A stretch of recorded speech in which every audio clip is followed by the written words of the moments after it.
تھوڑی حیدر وسل تھوڑی گھٹ کر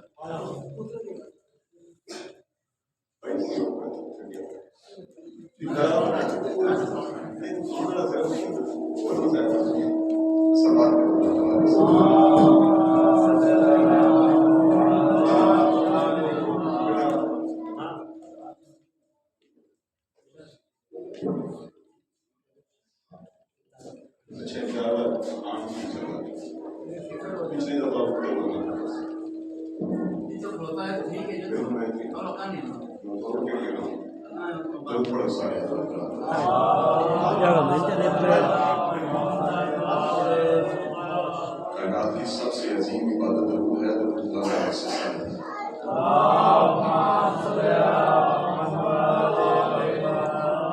نعرہ تکبیر، خالق اکبر کا نام بہت بلند ہے، نعرہ تکبیر۔ بھائی آپ کو اس لیے یہاں دکھایا تھا ہم نے جس کو سائلنٹ کر کے اس کو جیب کے اندر ڈال دیا۔ نعرہ رسالت، جب ذکر میں بولتے ہیں تو ذکر کی عزت کے لیے بولا جاتا ہے، یہ کوئی ذاکر کو داد نہیں ہوتی، یہ ذکر کو داد ہوتی ہے۔ نعرہ رسالت و نعرہ رسالت، نعرہ حیدری و نعرہ حیدری، درود بلند آواز سے سارے پڑھیں۔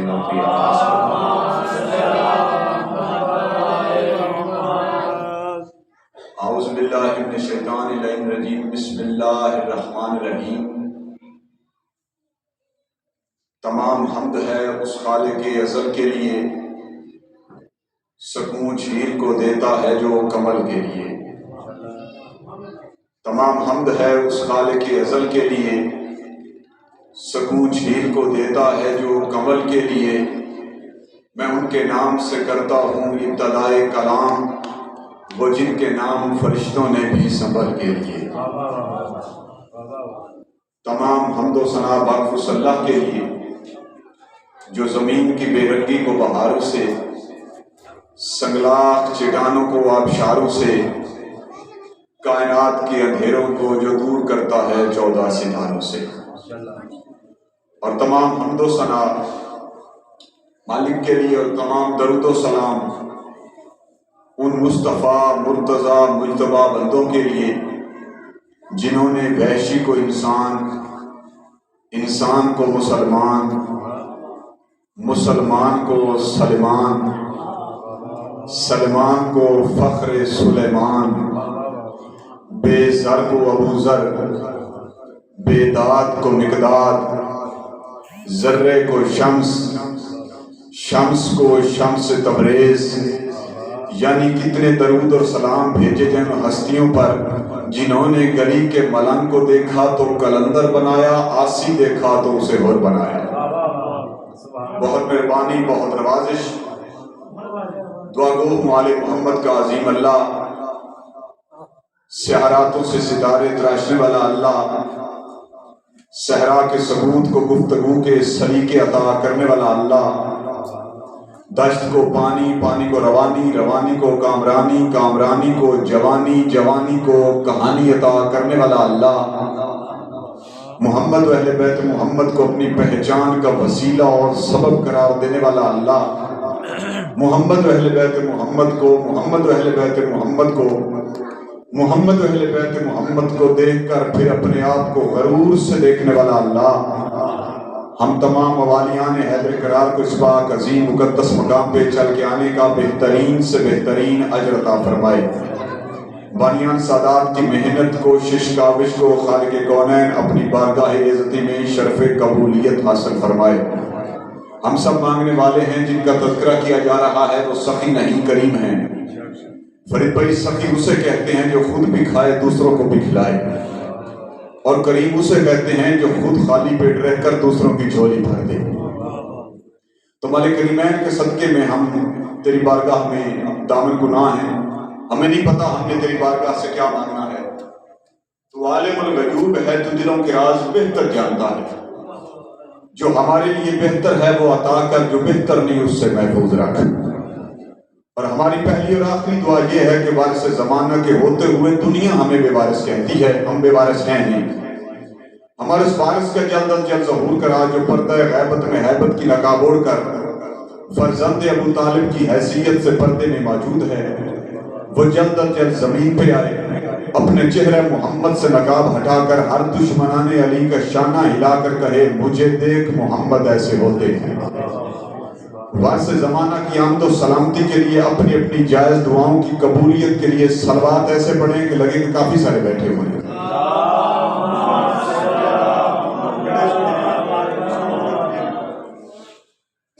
پھر بھی درود پڑھ لے کر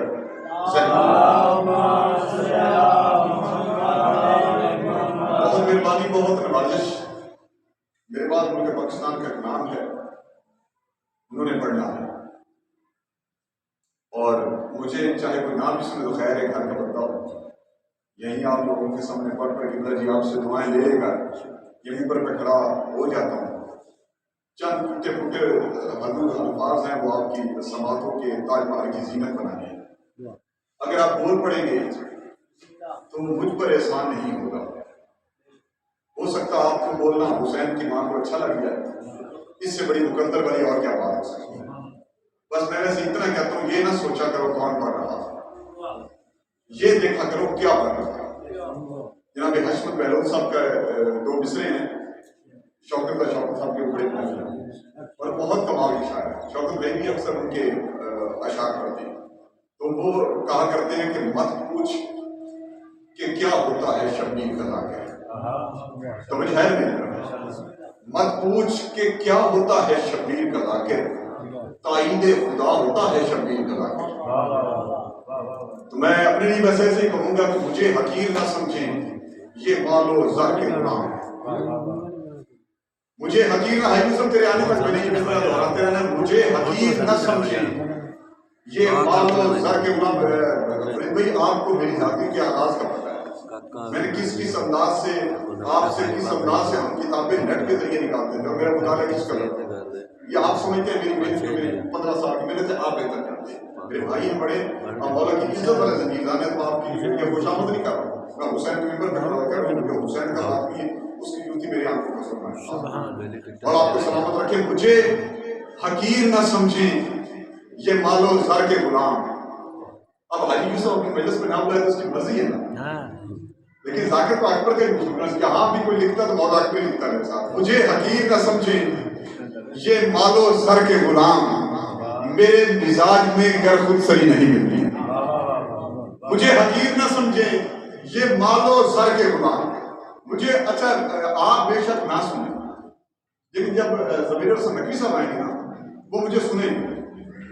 آپ سلامت ہیں، یہ باتیں کرنا ضروری تھی، اس لیے کہا محسوس نہ کیجیے۔ مجھے حقیر نہ سمجھیں یہ مال و زر کے غلام، میرے مزاج میں گر خود سری نہیں ملتی، میرے مزاج میں گر خود سری نہیں ملتی، میں ایک قطرہ ہوں، میں ایک قطرہ ہوں، کہ بولا جی میں ایک قطرہ ہوں، لیکن وہاں کا خادم ہوں سمندروں کو جہاں نوکری نہیں ملتی۔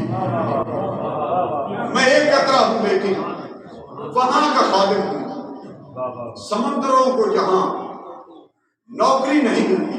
بار بار کہا کرتا ہوں، یہ نہ دیکھا کرو کون پڑھ رہا ہے، یہ دیکھو کیا پڑھ رہا ہے۔ میں آغاز میں کہہ رہا تھا کہ سخی اور کریم میں بڑا فرق ہوتا ہے۔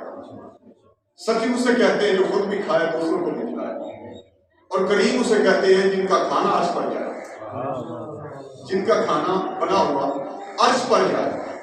ایسے مولا امیر علیہ السلام منبر پہ بیٹھے تھے، مولا نے خطبہ ارشاد فرمایا، میں علی کائنات کا سب سے بڑا امیر ہوں، میں علی سب سے بڑا سخی ہوں۔ جہاں ماننے والے ہوتے ہیں وہاں سوال والے بھی ہوتے ہیں، جہاں ماننے والے ہوتے ہیں وہاں سوال کرنے والے بھی ہوتے ہیں۔ ایک سوالی اٹھ کے کھڑا ہو گیا، اس کا حق تھا سوال کرنا۔ پہلا جملہ کہا مولا آپ نے کیا کہا؟ امیر صاحب فرمایا کہ میں کہہ رہا ہوں کہ پوری کائنات میں مجھ علی سے بڑا سخی کوئی نہیں۔ مولا آپ سے پہلے بھی تو سخی گزرا ہے، میں کون سا سخی؟ مولا حاتم تائی سرکار میں حاتم کی سخاوت کی کوئی دلیل ہے تیرے پاس؟ کہتا مولا ہے دلیل. علی فرماتے کیا دلیل ہے؟ کہتے مولا سنتے ہیں مولا کہ اس کا 40 دروازہ تھا. جب سوالی آتا تھا تو فقیر ہوتا تھا، سوال کرنے والا تھا، ایک دروازے سے لے کر 40 دروازے تک جب پہنچا تھا تو کبیر ہو گیا ہوتا تھا. علی فرماتے دوبارہ دلیل دوہرا. مولا اس کا 40 دروازہ تھا اور فقیر کو ہر دروازے سے ملتا تھا. علی فرماتے اگر حاتم کی سخاوت کی یہ دلیل ہے تو میں علی کوفہ کے منبر سے کہہ رہا ہوں کہ حاتم جیسا بخیل انسان میں علی نے کہیں دیکھا ہی نہیں. اس سے کہا مولا کیسے ہوگا 40 دروازہ اور ہر دروازے سے مولا خیرات ملتی تھی تو بخل کہاں سے ہو گیا؟ مولا فرماتے اگر اتنا بڑا سخی تھا تو پہلے دروازے سے اتنا دیتا کہ آخری تک جانے کی نوبت ہی نہ آتی. میں علی وہ سخی ہوں جس کے دروازے پر کوئی ایک بار آ جائے پھر وہ خود سخی بن جاتا. تو پھر میں ایسے کیوں نہ کہوں کہ بے زر ملا تو اس کو بھی ابو ذر بنا دیا. تھوڑا سا میرے ساتھ بولیے گا. بے زر ملا تو اس کو بھی ابو ذر بنا دیا، قطرے کو دیکھتے ہی سمندر بنا دیا. بے زر ملا تو اس کو بھی ابو ذر بنا دیا، قطرے کو دیکھتے ہی سمندر بنا دیا. جامع پلا پلا کے علی گلی کے ملنگ کو مولا علی نے مست کلندر بنا دیا. بیٹا اس کو لے بیٹا. مولا علی نے مست کلندر بنا دیا. علی مولا کے بڑے بڑے فضائل، اس قدر فضائل ہیں کہ پوری کائنات کے اشجار شجر جو ہیں یہ قلم بن جائے تو تاریخ مکمل نہیں ہو سکتی. کیونکہ رسول خدا نے کہا علی حق کے ساتھ ہے، حق علی کے ساتھ ہے، قرآن علی کے ساتھ، علی قرآن کے ساتھ. میں نے بولا بہت سوچا کہ قرآن اور علی. اب یہ بڑا سوشل میڈیا پر مشہور جملہ ہوا، میرا نہیں ہے، میں کبھی اس بات ممبر سے جھوٹ نہیں بولتا کہ کسی خطیب ذاکر کے جملہ اپنے نام سے لگا کے پڑھ دیا. ایسی بات بالکل بھی نہیں. کسی خطیب نے جملہ کا نام نہیں ڈالا. وہ کہہ رہے تھے کسی نے سوال کیا ہے کہ قرآن اور علی کیسے برابر ہے؟ کہ بے شک لکھنے والا اور جس سے لکھا جائے اس کو فرق تو ہوتا ہے. میں نے کہا جیسا قرآن ویسے ہے. کیونکہ رسول خدا نے کہا قرآن کے ساتھ علی ہے، علی قرآن کے ساتھ. اس نے کہا کیسے؟ میں نے کہا قرآن میں بسم اللہ ہے، علی نقطہ بائے بسم اللہ ہے. قرآن میں بسم اللہ ہے، علی نقطہ بائے بسم اللہ ہے. قرآن میں الحمد ہے، علی صاحب لواء الحمد ہے. قرآن میں کوثر ہے، علی ساقی کوثر ہے. قرآن میں والناس ہے، قرآن میں سورہ ناس ہے. اور یہ سورہ حسن اور حسین کی نہیں ہوتی، بلکہ ایسے ہی کہا کرتے تھے بزرگ کہ قرآن بسم اللہ کی بے سے شروع ہوتا ہے اور والناس پہ ختم ہو جاتا ہے. اور والناس ہوتی ہے حسین کے لیے، حسنین کے لیے. اور یہ کیسا قرآن ہے جو باپ سے شروع ہوتا ہے بیٹوں پہ ختم ہو جاتا ہے. آپ کی چوک کی قسم کہیں اور پڑتا تھوڑی داد ہوتی ہے. کیسا قرآن ہے جو باپ سے شروع ہوتا ہے بیٹوں پہ ختم ہو جاتا ہے. جیسا قرآن ویسے قرآن میں الحمد علی صاحب علی والا، قرآن میں بسم اللہ علی نقطہ بائے بسم اللہ، قرآن میں سورہ کوثر علی ساقی کوثر، قرآن میں آدم کا تذکرہ ہے، علی توبہ قبول کرانے والا، قرآن میں ایوب کا ذکر ہے، علی صبر سکھانے والا.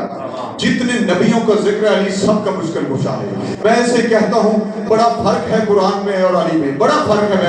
ویسے دنیا کے حساب سے بڑا فرق ہے. میں ایسے کہتا رہا پچھلے دنوں یہی جملہ کسی نے کہا ہے کہ جی قرآن تو بول نہیں سکتا. ٹھیک ہے نہیں بول سکتا. جو گونگا بہرا بچہ ہو نا اس کی سمجھ گھر والوں کو بڑی ہوتی ہے. پڑھ گیا نہیں پڑھا یا بھی تو سمجھ چھڑ دے سکتے. جیسا قرآن ویسے ہے. قرآن میں الحمد علی صاحب علی والا، قرآن میں بسم اللہ علی نقطہ بائے بسم اللہ، قرآن میں کوثر علی ساقی کوثر ہے. قرآن بھی نزول ہے، علی بھی نزول ہے. قرآن بھی پاک، علی بھی پاک. قرآن بھی طاہر، علی بھی طاہر. قرآن بھی نزول، علی بھی نزول. قرآن بھی نور، علی بھی نور. لیکن ایک فرق ہے، سارا دن مسجد میں ملا بیٹھ کے قرآن قرآن کرتا رہے عبادت نہیں ہے، بلند جھونپڑی میں بیٹھ کر علی علی کرتا رہے عبادت ہے۔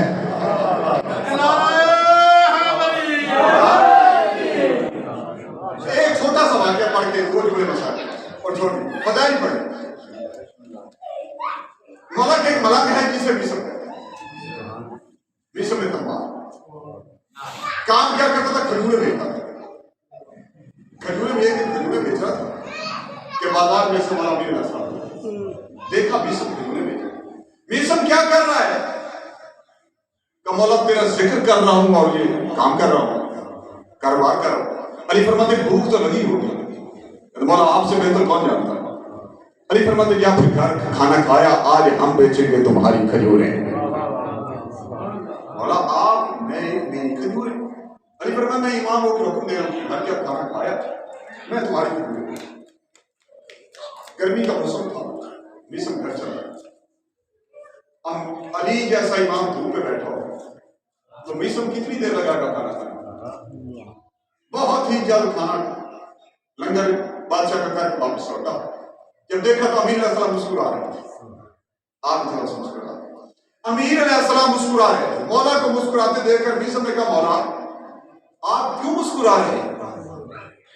جملہ میں غلط کہہ گیا، میسم کی کیا ضرورت ہے مولا سے کیوں کہنا؟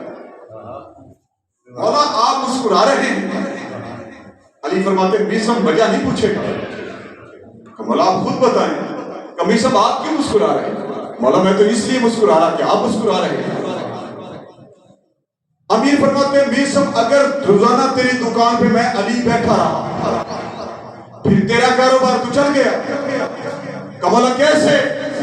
کہا ابھی ایک سوالی آیا، اس نے کہا کوئی ہے اللہ کے نام پر دینے والا؟ تیری ساری کھجوریں اٹھا کر میں نے اسے دے دی، اور میں کہہ رہا ہوں اگر تیری دکان روزانہ میں چلاتا پھر تیرا کاروبار تو چل گیا۔ اب میسم کا جملہ سنیے، خطیب ایسے ہی کہتے ہیں پر ہوتے پرواز کر کے جملہ کہتا، لیکن یہ پر ہونے کے باوجود میں جملہ کہنے جا رہا ہوں، اس سے بڑا جملہ میری ذاکری میں نہیں ہے۔ جب کہا نا کہ تیری ساری کھجوریں اٹھا کر میں نے دے دی، ہاتھ باندھ کے میسم نے کہا مولا یہ چند کھجوریں، مولا یہ چند کھجوریں، نسل قربان کر دوں میں تیری نالین پر۔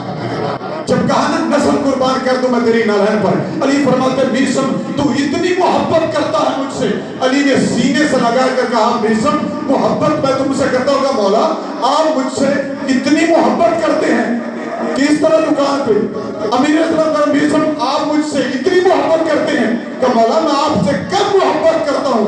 اگر میں آپ سے محبت کرتا تو میں سلمان نہ ہوتا، اگر آپ سے میں اتنی محبت کرتا تو میں سلمان نہ ہوتا۔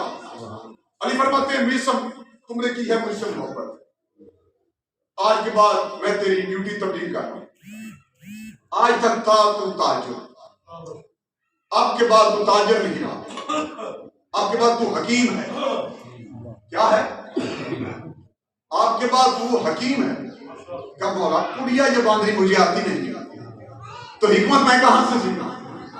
علی فرماتے ہیں تجھے شہنشاہ میلاد کو تجھ پہ ترس آیا ہے، تجھے پڑیا باندھنے کی ضرورت نہیں ہے چلے، تو جس کو دیکھے گا بتا دے گا اس نے کتنی دیر جینا ہے، اس نے کب مرنا ہے، اسے کیا بیماری ہے، اسے کیا مسئلہ ہے، کب ٹھیک ہو جانا ہے۔ ایسے ہی کرتا تھا یوسف، بازار میں بیٹھ جاتا، جب بھی کوئی سوالی گزرتا پاس سے آپ سوال کرتا فوراً سے بتا دیتا، 2 دن کا بخار ہے اتر جائے گا چلا۔ ایسے ہی ایک روز بازار کوفہ میں بیٹھا سامنے حسین بادشاہ کے بچپن کا دوست نظر آیا حبیب ابن مظاہر۔ حبیب کو آتے ہی دیکھ کر میسم نے مسکرا کے کہا او حبیب 10 محرم 61 ہجری تو عشق حسین میں پیسہ قتل کر دیا جائے گا۔ حبیب نے مسکرا کے کہا لمحہ انتظار نہیں کیا، حبیب نے مسکرا کے کہا او میسم کچھ ہی دیر کے بعد تو عشق علی میں سولی پہ لٹکایا جائے گا۔ ہاتھ باندھ کے کہتا ہے تجھے کیسے پتا چلا؟ اس نے کہا تجھے کیسے پتا چلا؟ اس نے کہا 28 سال سے 3 سال تک میں نے امیر المومنین علی بن ابی طالب کی نالین چومے ہیں، مجھے شہنشاہ میلاد کو مجھ پہ ترس آیا، بالغ نے مجھے معرفت عطا کی، میں بتا سکتا ہوں کس نے کتنی دیر جینا ہے، اور تجھے چلے کیسے پتا چلا؟ اس نے کہا تم نے 3 سال علی کی نوکری کی ہے، تم نے تو دیر لگا دی، میں نے 2 لمحے حسین کی جوتی صاف کی ہے، میں نے 2 لمحے حسین کی جوتی صاف کی ہے۔ وہی حبیب شب عاشور حسین بادشاہ کے سامنے اٹھ کے کھڑا ہو گیا۔ جب بادشاہ کہہ رہے تھے جس نے جانا ہے چلا جائے، حبیب نے ہاتھ باندھ کر کہے بادشاہ تیری نالین کو چھوڑ کے ہم جائیں کہاں؟ اکبر والوں اگر عزت کرو میں جملہ کہتا ہوں، یہ 2 دن پہلے میں نے جملہ کہا پورا پنڈال اٹھ کے کھڑا ہو گیا اس پاک ممبر کی قسم، جس ممبر سے جھوٹ بولے حسین کا کچھ نہیں رہتا، لیکن آپ کو اٹھانا نہیں، آپ سے دعا لیں، کم از کم لب تو ادھارے ہونے چاہیے، تھوڑا سا میرے ساتھ بولیے گا اگر جملہ پسند آئے۔ جب کہا نا مالک تیری نالین کو چھوڑ کر ہم جائیں گا، حسین فرماتے ہیں جب میں کہہ رہا ہوں جس نے جانا ہے چلا جائے۔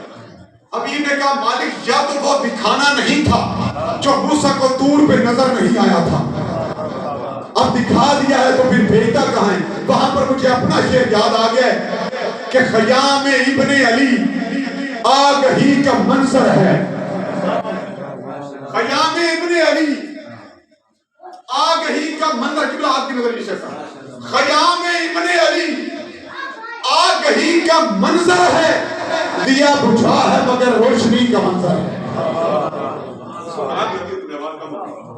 دیا بجھا ہے مگر روشنی کا منظر ہے۔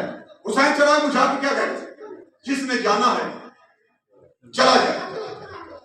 یاد رکھیں دنیا بڑی بدترین چیز ہے، ایسے نہیں میرے اسلامی سے طلاق، یہ بدترین چیز ہے، یہ انسان کو کھیر لیتا ہے۔ جیسے 72 اطمینان میں تھے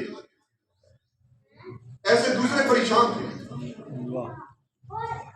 صرف اور نہیں تھا شب عاشور متفکر، باقی لوگ بھی تھے، دیکھ ایک سوچ رہے تھے، ایک طرف نواز رسول ہے اور ایک طرف مال بتا سب کچھ ہے، جان ہے، زندگی ہے، اسے چھوڑ کر کیسے نواز رسول کی طرف ہے؟ ان کو دنیا نے گھیر لیا، بھائی اس کو دنیا نے ان کو گھیر لیا، نظر میں آ رہا تھا کہ 72 سچے، لیکن وہ متفکر پھر بھی تھے، سوچ رہے تھے، کیونکہ ان کے ایک بات کا پتا تھا اگر نواز رسول کو چھوڑ دیا کم از کم لعنت تو قیامت تک پیچھا نہیں چھوڑے گی، اور وہ حسین کو چھوڑ کے دوسری طرف کھڑے تھے اور متفکر تھا، گھیر لیا دنیا نے باقی لوگوں کو، بلا لیا اور ان نے مطمئن ہو کر کہا میں جا رہا ہوں چھوڑ کے دنیا نجات کی جانب، میں جا رہا ہوں چھوڑ کے دنیا نجات کی جانب، اور نے چھوڑ دی دنیا، وہاں گیا جہاں 72 تھے، ادھر کیا تھا صرف اطمینان، اور اطمینان ایسے تھا، میرے استاد محترم سید عقیل موسیٰ کا مجھے جملہ یاد آ گیا، وہ کہتے تھے حسین کے چہرے پہ اطمینان یوں تھا کہ پتہ نہیں کتنے گھنٹے صرف خالق نے حسین کا چہرہ دیکھا، مالک نے صرف حسین کا چہرہ دیکھا، پر ایک بات سوچی گا ڈاکٹر کیا پڑھے، پتہ نہیں کتنے گھنٹے بلا خالق نے حسین کا چہرہ دیکھا۔ تو میں ایسے کہتا رہتا ہوں کہ مشکل ہے قرض ابن علی کی ادائیگی، مشکل ہے قرض ابن علی کی ادائیگی، خالق کو پھر ادھار نہ لینا پڑے گا، مشکل ہے قرض ابن علی کی ادائیگی، خالق کو پھر ادھار نہ لینا پڑے کہیں، خالق کو پھر ادھار نہ لینا پڑے کہیں، شعر میرا ہوتا بے شک نہ بولتے، شہید ملت جعفریہ قبلہ شہید حماد اہل بیت موسم لکی کے 4 مصرے پڑھ رہا ہوں کہ مشکل ہے قرض ابن علی کی ادائیگی، خالق کو پھر ادھار نہ لینا پڑے کہیں، جنت تو کیا مجھے ڈر ہے کہ حشر میں خالق کو اپنا عرش نہ دینا پڑے گا، خالق کو اپنا عرش نہ دینا پڑے کہیں۔ بھائی حسین بہت بڑے بادشاہ کا ایسی ہستی ہے حسین، لوگ ہم سے ٹکراتے ہیں، سوال کرتے ہیں کہ فلاں فلاں جیسا، فلاں فلاں جیسا، بھئی آپ نے مانے، ہم نے کبھی روکا ہے؟ کبھی ہم نے کسی سے سوال کیا؟ یہ 1400 سال سے لوگ ہم پر سوال کیے جا رہے ہیں، ہم نے کبھی کسی سے کوئی سوال نہیں، سلوات پڑھیں بلا تواس،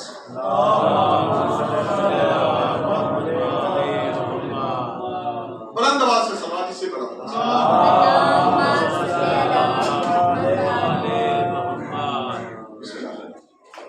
حضور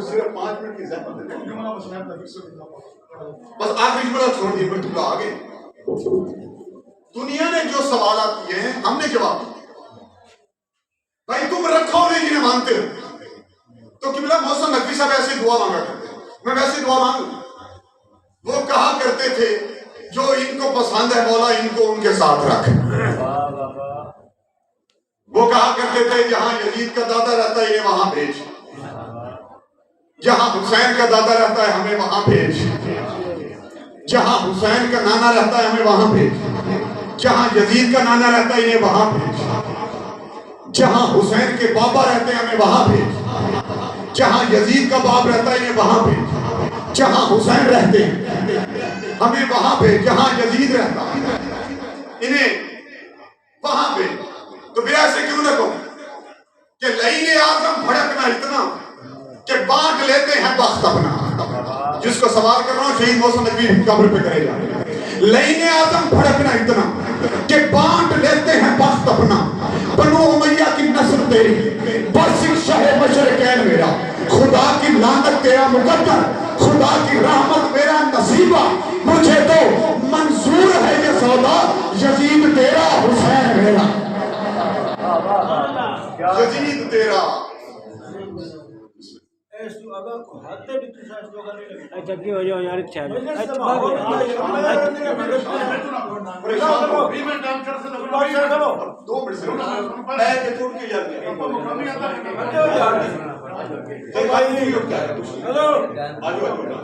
سلوات بلند آواز.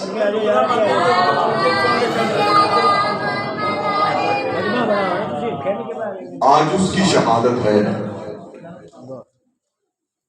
جس نے حسین کو بچایا. ہائے کر دیجیے گا مصائب کا دن ہے, 10 محرم سے کم نہیں ہے یہ دن. اس کی شہادت ہے جس نے حسین بچایا. قبلہ میرا ایک سلام ہے بہت پہلے 2017 میں کہا تھا, اٹھیے حسین سال کی محنت ہے بہن کی, اٹھیے حسین سال کی محنت ہے بہن کی, زینب بچا کے شام سے لائی ہے کربلا. بہت ہی بڑا دن ہے آج کل. میں سن رہا تھا پچھلے دن بزرگ پڑھ رہے تھے, 4 سال کی تھی تو ماں کے زخمی پہلو کو روتی رہی. 19 ماہ رمضان سے لے کر 21 تک باپ کو پٹیاں باندھتی رہی. پھر زینب رہی. ابھی باپ کی شہادت کو اتنا وقت نہیں گزرا تھا کہ بھائی کے پہلو سے تیر نکالتی رہی. 60 ہجری مدینہ چھوڑا, زینب روئی. جب گھر سے چلی تھی تو زہرا بن کے چلی, جب مکے پہنچی تو رسول کی طرح حق ادا کرتی رہی. جب 2 محرم کربلا پہنچی تو 8 دن حسن بن کے جیتی رہی. شام غریبہ عباس بن گئی, کوفہ کے بازار میں پہنچی تو علی بن گئی. بزرگ ایسے ہی کہا کرتے تھے, 36 شہر 288 بول 72 بازار 144 گلیاں, 36 شہر. ہر موڑ پہ یہی سوال کرتی تھی, لوگوں میں نبی کی بیٹی ہوں, ایک چادر دے دو. ہر جگہ پہ چادر کا سوال. بس آخری جملہ پڑھ کے ممبر چھوڑ رہا ہوں. ایسے کہتا ہوں 6666 میل پاؤں ننگے سفر کرتی رہی علی کی بیٹی. جب سال کی قید گزار کر بھائی کی قبر پہ اٹھ کے کھڑی ہو گئی, کہتی حسین جاگ, میں ہر بازار میں یہ ثابت کر آئی ہوں وہ باغی نہیں نوازی ہے. حسین کی قبر سے آواز آئی, زینب تم نے ہم سب کو بچا لیا. پھر وہاں سے مدینے گئی, مدینے سے پھر رسیاں باندھ کر پھر شام آئی.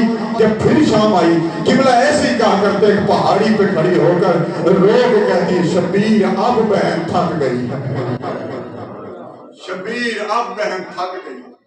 اتنے لمبے سفر کر کے بازار کوفہ کے, شام کی گلیاں پتھر لوگ برساتے رہے. میں ایسے کہتے رہتا ہوں, جب 15 اذانیں سنی ہے نا, شیخ محمد مہدی لکھتے ہیں کہ زجر ابن قیس کے ہاتھ میں حسین کا سر ہے, کبھی دائیں ہاتھ پھینکتا ہے کبھی دائیں ہاتھ پھینکتا ہے. اور اس نے ایک ہی صدا دی، لے آؤ اندر قیدیوں کو۔ جب قیدی اندر آ گئے، تاریخ میں ایسے لکھا ہے ایک رسی تھی، 18 شہزادیاں قید تھی، سب سے آگے فضا، فضا کے پیچھے بی بی زینب، اور سب سے آخر میں حسین کی 4 سال کی بیٹی۔ جب ساری رات قافلہ کھڑا رہا، سفیر روم اٹھا، اس نے کہا یزید، مسلمانوں کی شریعت میں یہ ایسا کون سا جرم ہے جس کے تحت اتنی بڑی سزا دی جاتی ہے؟ یزید کہتا کیا ہوا؟ کہ میں ساری رات دیکھتا رہا، ان بیویوں نے کئی بار زمین پر گرنے کی کوشش کی ہے لیکن رسی انہیں گرنے نہیں دیتی۔ اللہ جانے یہ کب سے پیاسی ہیں، یہ کب سے تھکی ہوئی ہیں۔ کسی نے مولا سجاد سے پوچھا تھا مولا سب سے زیادہ تکلیف کہاں ہوئی؟ سید سجاد نے کہا سب سے زیادہ دربار شام میں تکلیف ہوئی۔ کہا مولا کیسے؟ جب ہم ہاتھ کڑیاں پہن کر کھڑے تھے نا دربار میں، ساری رات بغیر شراب پیتا رہا، آدھی رات کو اٹھ جائے، جب اس نے بکواس کر کے کہا تھا کہاں کھڑی ہے علی کی بیٹی زینب، جب اس نے یہ جملہ کہا تب